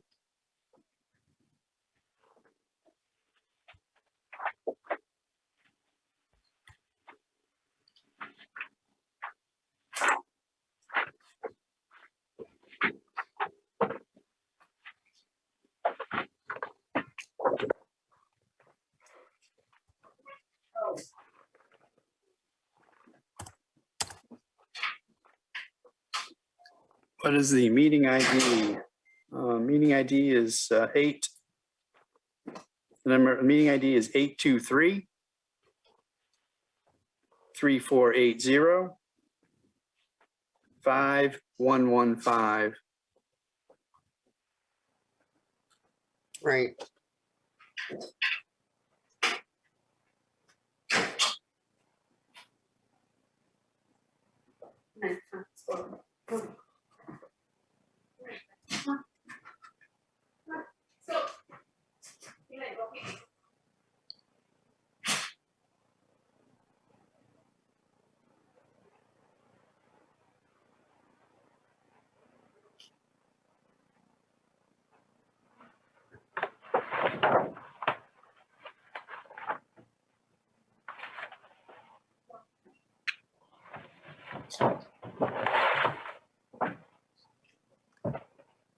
Password. Hang on. I'm showing a passcode. Passcode is 406720.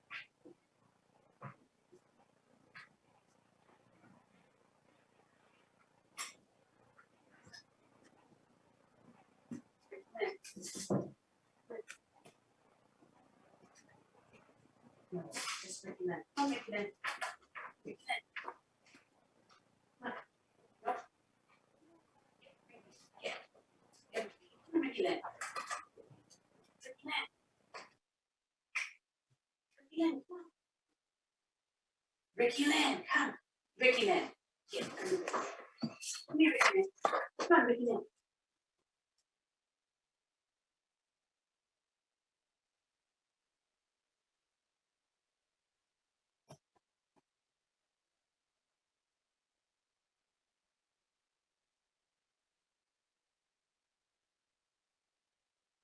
Hey, Sandy, I think he might need you to admit him. I'm not sure. Says he's in. I have no idea. It's not. There we go. Came up in a different spot. There we go. Can you hear me? Hey, that sounds like you, Jeff. Oh, that is me. Oh my goodness. This Zoom thing is awful. Can we mute that? Push mute. Yeah, you have to turn down the volume I just turned off the volume with the on your, yeah. press the mute button on the Zoom. You'll have to turn the speakers down on the computer. Turn the speaker down on the bottom right, honey. I'm walking away from the computer. Oh my God.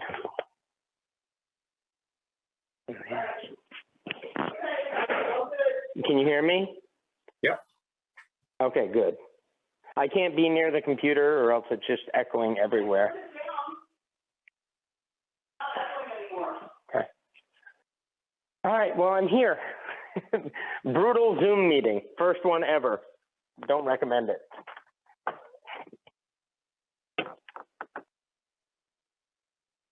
Can you hear me? Yep, we got you, David. You're muted. We got you, Jeff.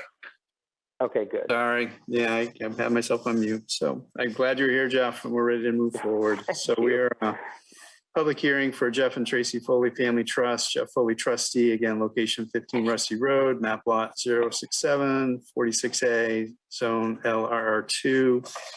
On the public hearing, we have a request for a setback variance, front to construction garage 30 feet from road. However, the application indicates a setback reduction. So do we have confirmation from either Alex or Sandy or the applicant which we are looking at here, a setback variance or a setback reduction? Again, the application indicates a setback reduction. However, the agenda indicates a setback variance.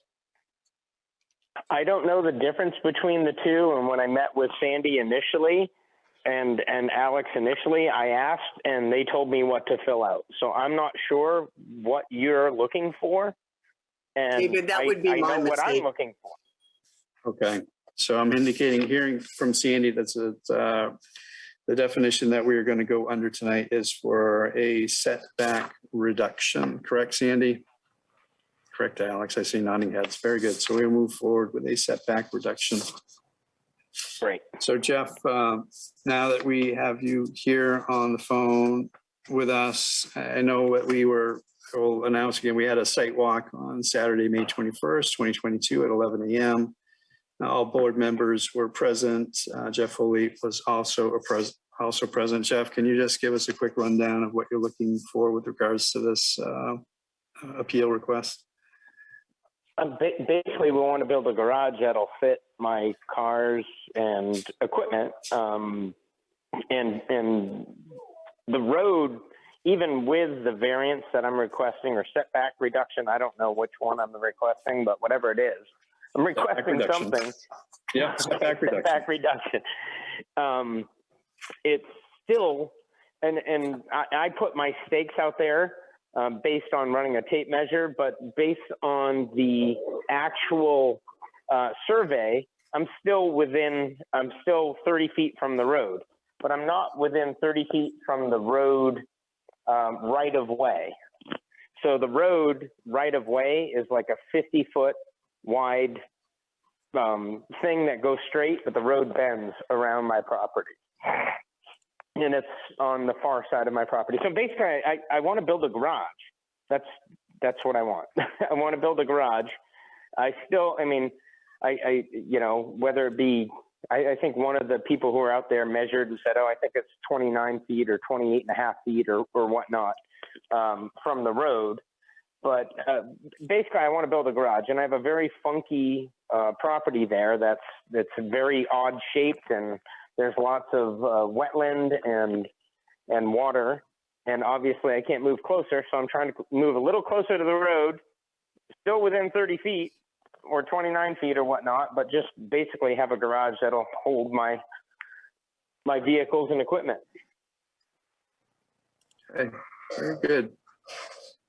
Greg or Tom or Fred, do you have any questions for our applicant?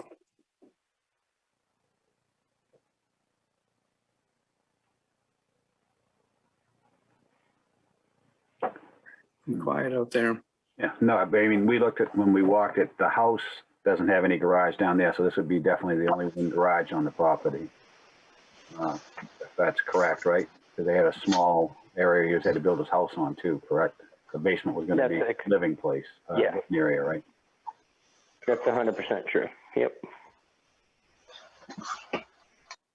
Yeah, we have two building envelopes, and one where we put our house is like, I don't know if it's 11 or 1,200 square foot footprint, and there wasn't enough room for us to put a garage there. So we're trying to put a garage elsewhere. Tom or Greg, any questions for Jeff? Nope, none for me. Okay. Greg seems quiet, so I'm guessing he's good. So I'll go ahead and open this up then to public comments. Is there anyone here tonight that is looking to speak in favor of this application? Unfortunately, I had 3 neighbors ask about that, asking if they could speak on behalf of me, and they didn't think that it was possible, so they didn't. All right, okay. Do we have any members of the public here tonight that are looking to speak in opposition to this appeal?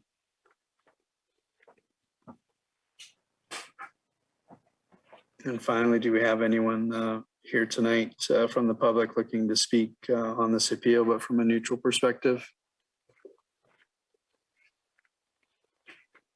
Okay, so we'll go ahead and close out public comment in regards to this. So Jeff, the board is gonna review your appeal. We're gonna go through the ordinances sort of step by step and see if your request fits into the requirements of the ordinance, and then we'll take a final vote as to whether or not we can grant your appeal. So, Thank you. David, yeah, Greg, go ahead, please. just real quick, I know you'd asked for help. I would, Yes. seems like you're doing a good job, but I'll volunteer to read a little if you want to, if it helps you. If not, keep going. You're doing a great job. But No, that I will welcome your help on this one as well as the next. However, I will read an email that we received from Jeffrey Kalinich, the Assistant Shoreline Zoning Coordinator for Maine DEP out of Portland. We had asked them if they had any concerns with regards to this setback reduction specifically for this property. And the comment that came back was the setback reduction requests are for setbacks from roads only. These requests are for parcels in the shoreline zone. The mandatory Shoreline Zoning Act does not establish mandatory minimums for road setbacks. The department has no comment on these requests. So I just want to get that out there for public record. Greg, go ahead. I'll let you. all right, feel free to jump in if I'm taking us down the wrong path. But I believe we're looking. Are we still looking at Article 6, or is it a? No, we're in LRR2, which is covered by our shoreline ordinances. Based on my research, if we're in the shoreline ordinances, that takes us to Section 16 for administration, subsection G for appeals. Yeah. Sorry, Variance appeals. started off wrong already. So we're doing section 16 G, right? Yeah.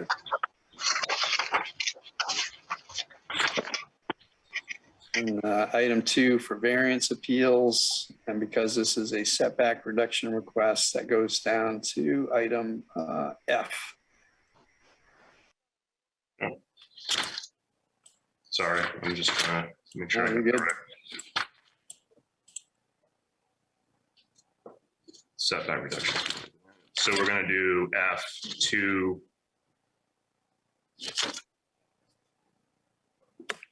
Why don't you start us off? I will do that. Once you get there, let me know. I feel like I'm missing a page. So we're under shoreline zoning provisions, section 16 administration, subsection G for appeals. Further section number 2, variance appeals. And then from within there, we come down to item number F, where it says the Board of Appeals may grant reductions from the minimum setback requirements set forth in section 15A of these provisions according to all of the following criteria. So Greg, in the ordinance I'm looking at, this starts on page 60. Yeah, I think I have it in. I think I have a issue with mine. Okay. I'm not at work. So I'm trying to. I think you might have to take it. I'm sorry. That sounds fine. I'll go ahead. Hey, David, this is Tom. Do you want me to do some reading? Yeah, please. Thank you. Yeah, under F, number 1, setback reduction appeals are only available to reduce the minimum requirements for setbacks of structures from lot boundary lines. Setback reduction appeals shall not be used and are not available from bodies of water as provided in these provisions. Any discussion on the item? Based on the site walk and the information provided, I don't see any problem in regards to this item. I don't see anything else either. I think it's okay. All right. I think we're good. We prepared to vote? Yeah. All in favor? David? David's yes. I believe this item has been met. Yes. Greg Dean, yes. Fred Miller, yes. Tom Hennessy, yes. Okay, moving on to number 2. Setback reduction appeals may only be granted and are only available for lots, if I remember right, with an existing residential dwelling as the principal structure. Is that the exact words, Sandy?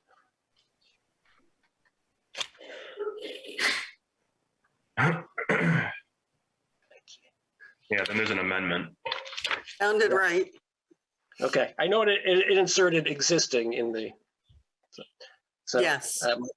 So my discussion would be the question for Alex.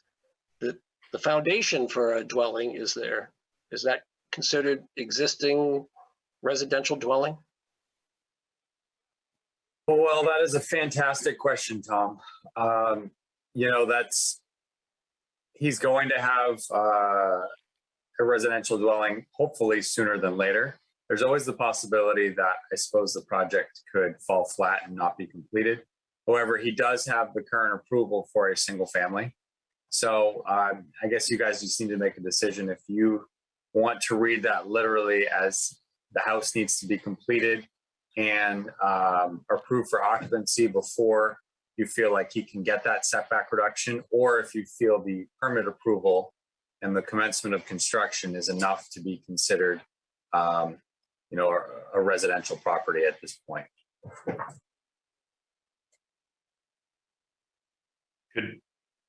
Could we have a condition that says that the structure needs to be finished? Yeah, I don't see why not. Yeah, under our items here, item number 4 indicates in granting a setback reduction, the Board of Appeals may attach reasonable conditions which may be necessary to serve the purposes of these provisions. So, yeah, Greg, we could do that. Are you suggesting that we hold off the approval or put a condition that he has to get a certificate of occupancy of the dwelling before he can start building the garage? I think I'm suggesting the latter. Is a ladder being a certificate of occupancy? Well, whatever makes something an existing residential dwelling. If we have a different way of defining that, then I'd be open to that too. But however we define, you know. Can I ask a question? Is that? Yeah, that would be fine. Jeff. Just, I haven't got my well yet. My septic's not in. They started the wood on the walls today, and obviously in 8 weeks we're hoping to have a roof. But when the excavator comes back to make the way for my well, it does. I mean, maybe I can't have the building built, but can I at least clear the area? Is there something I can do so that I'm not paying for the excavator to come back multiple times if this gets granted? Is it this could, you know, this project is costing a fortune right now, and every penny I can save would be really helpful, and I don't understand why I would need to live in the house before I can build a garage. That puts me, literally, we're looking at right now the end of October before we're finished with the house. And based on last year when we put in for the permit in October and didn't get the permit until February, that already put us back 7 months from moving into a house. And I mean, I would love to have multiple people working at the same time on 2 projects if it's possible. So I'm just throwing it out there. Yeah, Jeff, appreciate the feedback. Our role as the zoning board of appeals is to do everything based on what the town of Raymond's residents have voted upon with regards to ordinances. So we'll keep that in mind. But our goal here is to meet what we feel is the ordinance requirements. So what if you don't mind, David, could I ask a couple of follow-up questions to Alex?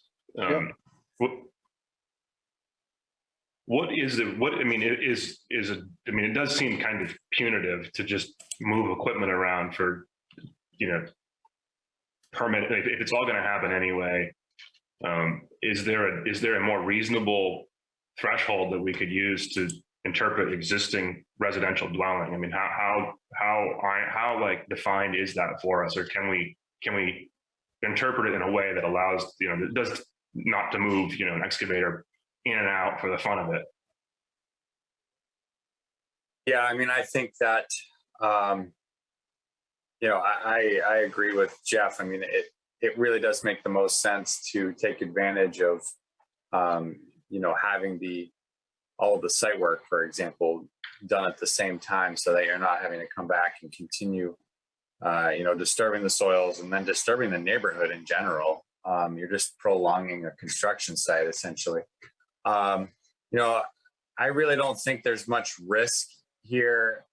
I just don't see this house not being completed. If the house doesn't get completed, then we have a completely different situation where we have now, you know, a foundation or a house that is essentially a dangerous structure, a dangerous building. I just I don't see that being the outcome here for this project. Worst case, he would probably sell it to someone else who would finish it. So, I mean, I think you guys have the ability to rely on the fact that a permit has been issued for a residential single family. So that this lot now has a legal use. The structure itself, the physical structure, is not approved for occupancy, but it is it's now a legal residential lot with a defined use. So I think if you're going to hang on to anything, you can hang on to that, and maybe you do condition it on, you know, the variance is, you know, only good as long as the house is completed within the next 12 months or something. And if it's not, then, you know, the variance expires. The setback reduction expires. Yeah. Okay. And if any work is completed on the garage, before the house is done, it's done at his own risk. You know, he has to complete the house, you know, in order to kind of close everything out. I think you guys can do that. I don't think there's any risk there. It's not for sale. Does that satisfy the construction plans that you have, Jeff? That's fine. Yeah, no, it's the house is not, this is my forever house. It's not for sale. So, yeah, if we can work around that somehow, the 12 months, I don't know that I'll complete both projects in 12 months, but our goal is to be moved into the house by the end of October right now, you know, barring any other setbacks. So. Well, there's a expiration implied anyway, right? Yeah, I think it's six months and then 12 months. But listening to Sandy in an earlier appeal, it sounded like you can, if it's not done, you know, if we get to winter and I can't continue with construction or whatnot, you can apply to move forward. An extension. I would love to be before winter, not have my wife park outside and have me shovel her car. Jeff, with the approval, it would be, you have a year from the date it's approved before it expires. So you would still have time. No, it'll be done. Yep. Yeah. But It'll yeah, be then you could get an extension if need be. It should be done. If it's not, then my contract is awful. Okay, can we have a motion number 2 here with a proposed condition? Anybody want to take a stab at it? Well, I think having already said proposed one thing, I think I'd like to retract that proposal because it doesn't seem like it serves any purpose. And if we're willing to interpret kind of the permitted approval to build the residential dwelling with a foundation already there, and add a contingency that it's, you know, finished, you know, the structure's finished within a year or whatever makes sense, I think is reasonable. No, Alex, he still has to come in with a building permit separate for the garage, right? Correct. So Yep. that'll have its own time period. Mm-hmm. Yep. Yeah. So. Okay. I'm okay. So, What Greg just said, I'm okay with that. I think it's, I don't think we need to have any special, that special request that we had on there originally. all right. So do we want to take a vote on number 2 on whether the condition is met? Any more discussion? Are we saying this has been met with a condition or just met in general based on the fact that their building permit's been issued and the foundation is in place? Are you asking what I was proposing, or? Yeah, I'm a little confused as to. Sorry, so exactly just to what- clarify, I do not think that it's met kind of naked as it is, but I think it can be met with a condition that says you need to finish the residential dwelling. And then I think that satisfies his needs. It doesn't seem like that's going to be a problem as long as, Right. you know, there's time. Okay. So It needs to be completed within a 12-month time frame as of basically today. And I think Alex mentioned that, you know, it'd be at his risk if he didn't finish it. I'm good with that. Yeah. My perspective of, you know, we don't really have to make a motion to approve at this point, but I guess we can at least say to, you know, Tom, you can move forward with, you know, are we in favor of this, given that we have a reasonable condition of, so I'll let you move forward with that part of it. Let's take a vote, I guess. David? I believe this condition has been met, yes, if we attach a reasonable condition. I agree. Greg Dean, I agree. Tom Hennessy, agree. Okay. Number 3, the Board of Appeals may grant a setback reduction appeal if the board finds that granting the setback reduction will not result in unreasonable interference with the privacy interests of the abutting landowners. Have we heard from any abutting landowners? Nope. I No, see Sandy shaking her head. I believe in the site walk, he mentioned that he owns the abutting property. Is that correct? Other than one side, right?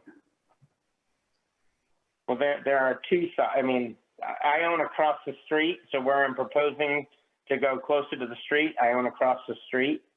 But there are obviously properties on both sides on the lakefront, and those are hundreds and hundreds of feet away. given the site walk, I didn't see any unreasonable interference with privacy issues. So I believe this has been satisfied. Okay. And Sandy, we have no public out there on the Zoom meeting? Okay. All right, so put number 3 to a vote. Everyone in favor? Yes. David Murch, yes. Fred Miller, yes. Tom Hennessy, yes. Number 4, in granting a setback reduction, the Board of Appeals may attach reasonable conditions, which it may deem necessary to serve the purposes of these provisions. Who would like to put the words to the condition? Well, that the residential dwelling that is currently in construction be completed within a 1-year time frame. Anybody second? Seconded. Okay, we'll put this to a vote. All in favor of those words? Sandy, did you get the words? Okay. All right, David? Yeah, I said them, so I'm in favor of them. Okay, Greg Right. Dean, yes. Fred Miller, Tom yes. Hennessy, yes. Okay, all in favor. Okay, number 5, the setback reduction appeal shall not be granted to enable construction or renovation that will create additional dwelling units. We're talking a garage, as long as it doesn't have what Alex told us before. Yeah, it's not going to have a kitchen. I might put a bathroom in because it's about 150 feet from the house, but I have to talk to the septic guy to see if we can. But it won't have a kitchen. It's just a garage with storage. Okay. Anybody feel they need an extra condition? No. No, it's a single story. It's definitely a garage. No, it's a 2-story from the sketch. Yeah, it has storage above for sure. Well, I guess given that, Yeah. fact that we put a condition on an earlier appeal, and that, it's similar in the sense that a bathroom is going to be proposed to be placed up there at some point. I guess it makes sense to add that additional reasonable condition of not to create an additional dwelling unit within the structure. Yeah, I think I agree with that. I mean, I'm okay with that. With that condition, are you ready to vote? Yeah, All in favor? David? David, yes. Greg Dean, yes. Fred Miller, yes. Tom Hennessy, yes. Number 6, a setback reduction appeal shall not be granted to enable construction or renovation that will result in more than one garage on the lot that is the subject of the appeal. And we are talking one garage. Yep. Any discussion? No. All right, all in favor? David, yes. Fred Miller, yes. Tom Hennessy, yes. I saw your hand go up, Greg, so That was a yeah. Yeah, Yeah. we gotta hear it though. all right. Number 7. Was no that a yes? setback- I just want to confirm from Greg, was that a yes? Greg Dean, yes. Okay, thank you. Okay, number 7, no setback reduction appeal may be granted that will result in impervious surface lot coverage of greater than 15%. Alex, you want to just confirm we're definitely less than 15? Jeff, what's the total acreage of the lot? It's 2.43 acres. The total available would be 15,877 square feet. And with the proposed garage, it would bring me to 3,540 square feet. Yeah, so I mean, it sounds like he's well under what he can cover. Yeah. Okay. All right. Any other discussion from the board? Nope. All right, all in favor, David? David says yes. Greg Dean, yes. Fred Miller, yes. Tom Hennessy, yes. Number 8, setback reduction appeals may only be granted the minimum extent necessary to accomplish the purpose of the appeal. Setbacks may not be reduced by setback reduction appeal to less than the following absolute minimum setbacks.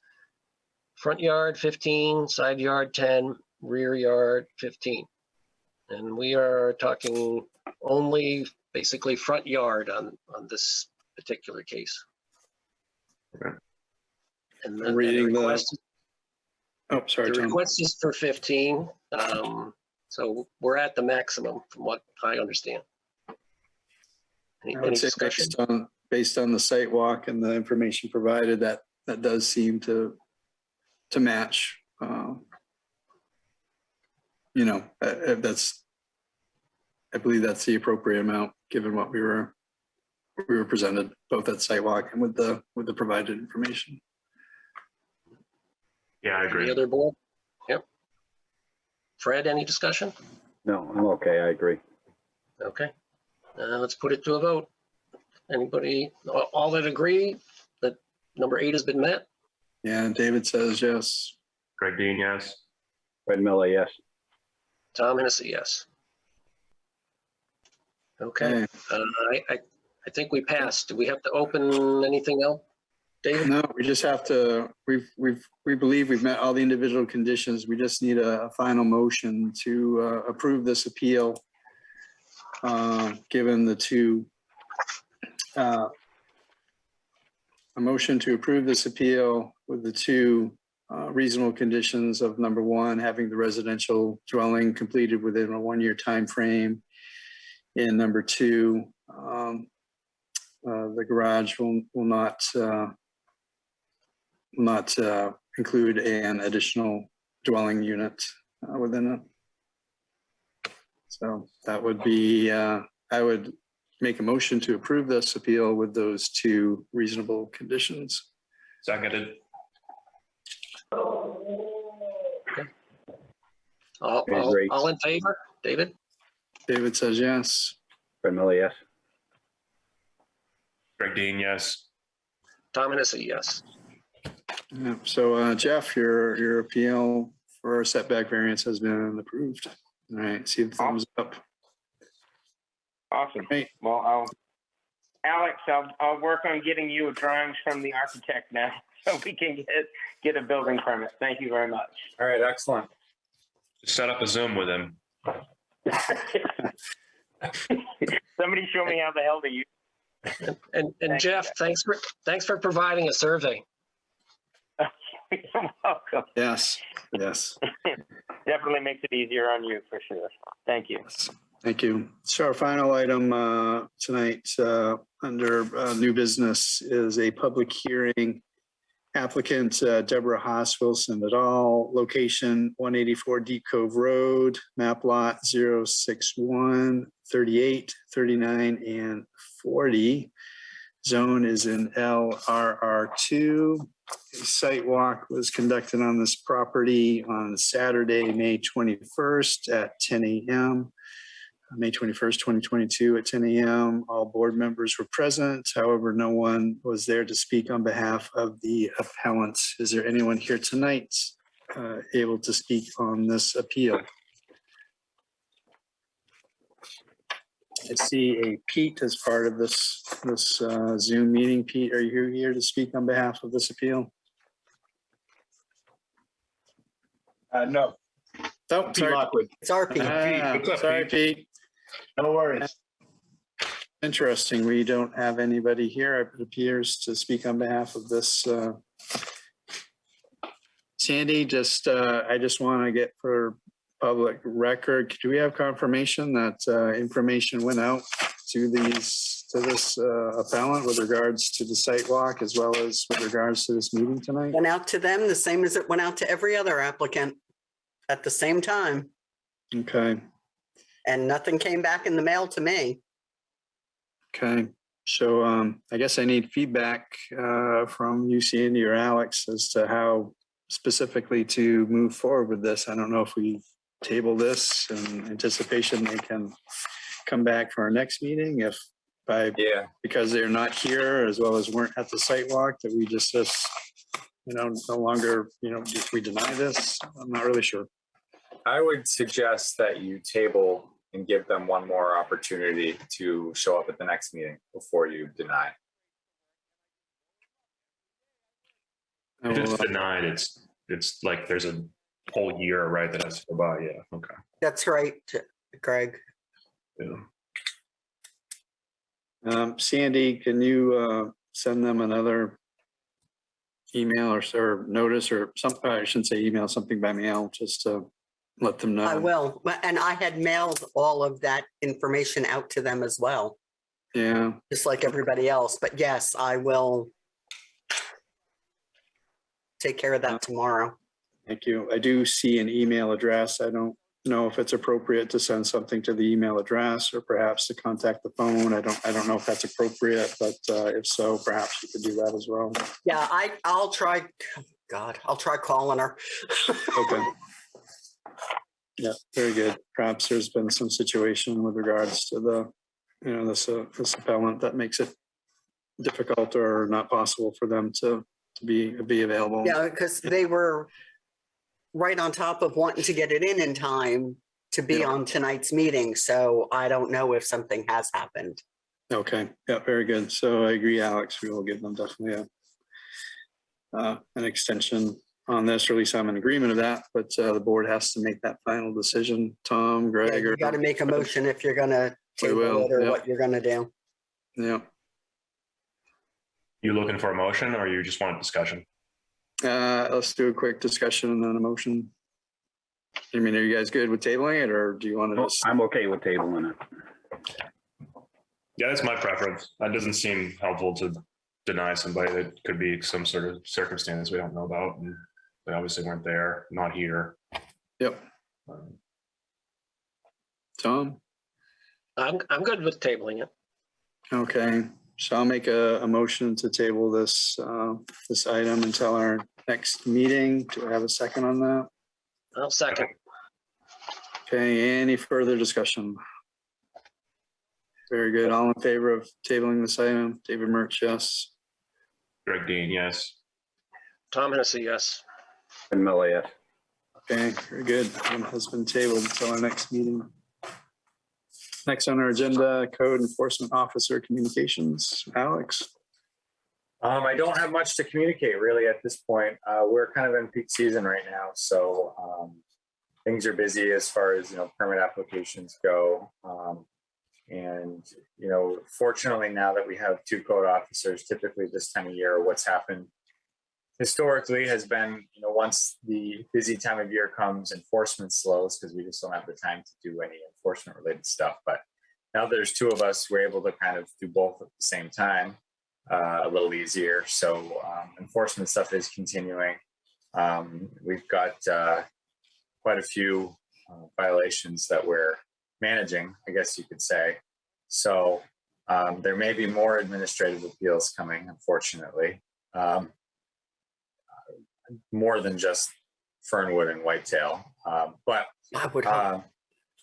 And those I would expect we'll probably have I think more of an update on where those are headed in the next month or so. Obviously I can't say too much because they're kind of actively in mediation right now. Right. Yep. Or conversation at least. So I would expect maybe by the end of July, for the July meeting, there may be some action on that, but we'll see. And that's pretty much it. We do have the vote in June for, all of the ordinance amendments that the planning board put forward to the select board, and a couple of them do involve you guys. So obviously the big one is the striking of the setback reduction. So by the next meeting, we'll know what the future of the zoning board of appeals looks like, because it's going to change things a little bit for you guys for sure. So the ordinance, actually the codification project is making progress. So the ordinances are on track to hopefully be updated at some point here in 2022. If I can get everything to work right and get a special town meeting in order to do that. Because it's a pretty in-depth process to completely renumber and reorganize all those documents. So they've got a draft done, and we did find some issues in the process, but so I hope that actually will be done before my original expected date, which was next June 2023. So I think we're on track for that, and it would be updated to include this year's amendments as well. So we're getting close on that, which is exciting. But that's pretty much it. You bring up a point, Alex, which I like to get clarification on for our next meeting. We have two items which are tabled. Should these amendments all pass, certainly, like we said, setback reductions are stricken from our records. One of them we're in the middle of discussing, one of them hasn't even been discussed. So how do these table items get potentially affected by that, since they're both for setback reductions, which may not be there? Yeah, that's a fantastic question. So if the amendment passes and setback reductions are removed from the ordinance, before those changes are official, the ordinance actually has to be sent to, at least the shoreline zoning provisions have to be sent to DEP for approval before they can be enacted, essentially, signed by the town clerk. So there's a little bit of time there. I would say we'll reach out to Phil and get final confirmation on that. If it does get approved and removed, we'll confirm with him. But typically the way I've always done things, just kind of the standard practice, because this does happen occasionally, like last year, the energy code, the new energy code went into effect. And basically any permit that came in prior to the adoption of that energy code, we reviewed under the old code, even after the date. So I would expect my gut feeling on this would be, if they submitted the application prior to the amendment of the ordinance, we would review it under the old ordinance. But we can get confirmation on that from Phil. Yeah, if you can get confirmation, that would be good. I just do that in terms of just any property owners surrounding that current property. They may want clarification on that. And I think the fact that these were in and you guys have tabled them, I think that keeps those safe. Yep. But I don't think we can accept any new applications for that until we know the result. Yeah. Yeah, if we can definitely get clarification from the attorney on both of those, that would be absolutely wonderful. Sandy, are you aware of anything new coming up for? Yeah, let me try to remember what it was. Damn, I don't remember what it is. It's not a big deal. Okay, I'm sure it's a big deal for the applicant. But. Yeah, but it shouldn't be for us. It's just a variance. It's not a setback reduction, so we don't have to worry about that. I don't even remember if it was in Shoreland or not. Oh my God. Okay, that's fine. We just know there might be something coming, so. Yeah, it'll be going out to you guys. Okay. Probably in the next couple days. No new NOVs for next month, though? No, I haven't seen any of that. Okay. Alex is just keeping his mouth shut on that. Okay. So Fred, Greg, Tom, any final questions for Alex or Sandy? I'm all set. All right. Very good. So our last item for tonight is adjournment. Do I have a motion to adjourn? So moved. I will second that. All in favor, David Murch, yes. Greg Dean, yes. Tom Hennessy, yes. Vanilla, yes. All right, very good. We are adjourned. Thank you, everyone. Have a good evening.